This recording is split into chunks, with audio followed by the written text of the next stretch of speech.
Hello Sam, I'm going to show you another stone cooker today. This one is called a Trangia stone cooker, and this one is manufactured in Sweden, and it's been, I think, going since about 1925, something like that, I believe. Let's take that off so we can get it all apart. Okay, so there's the bag it came in from Santander for intermediaries, and here we have the actual aluminium stone cooker. Bit of a thingy there, silicone base, and we've got a few other things around.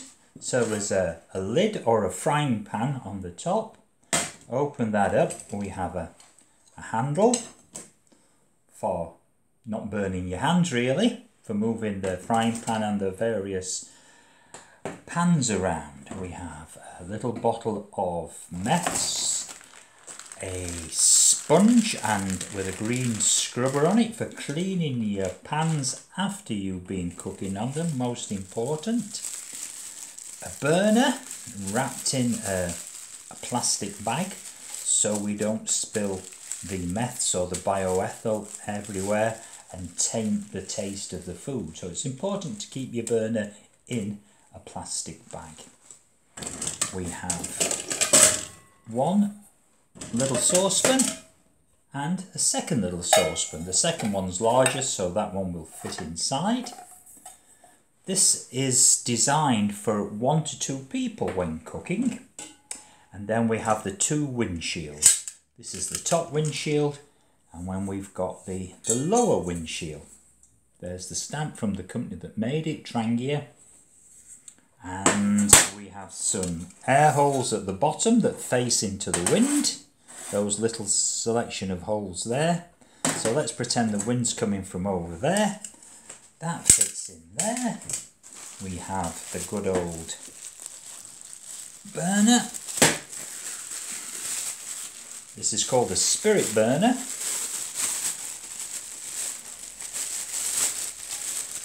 Here we are, the spirit burner, and this is made of 3 parts, one of which is the simmering, or we also use that for putting the flame out when it's in the closed position.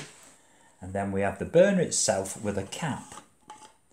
There's the burner where you put the fuel inside there, and then this is the cap that fits on top, and it's got a rubber O-ring in there to seal the cap or to seal the fuel in. Okay, so let's put that over there.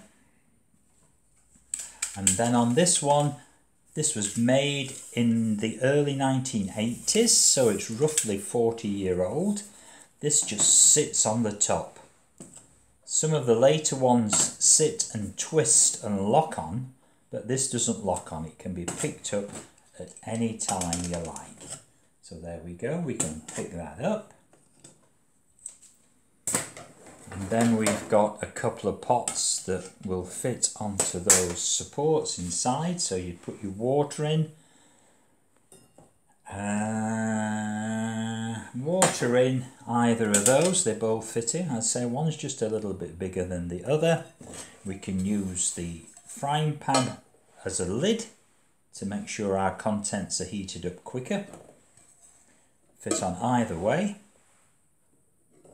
If we want to use the frying pan alone, we put these supports up to the top, and then we can put our good old frying pan in there. Excellent. It's always a good idea when you're using this type of stone cooker, which is made out of aluminium, that you put the liquid in the pot before you put it over the flame, because aluminium melts at 660 degrees C, so it's fairly low melting point. Not that I think it's going to get up to 660, but it's always better to be safe than sorry. And this is quite a nice set. Lovely, isn't it? That's absolutely beautiful. I'm going to stand back and look at that. Absolutely amazing. Excellent. And as you saw, it all packed away nice and neat. It all stacks together. Very nice, isn't it? Those in there. That's going to fit in there. We can slip the burner back.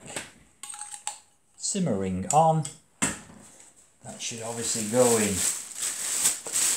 our plastic bag.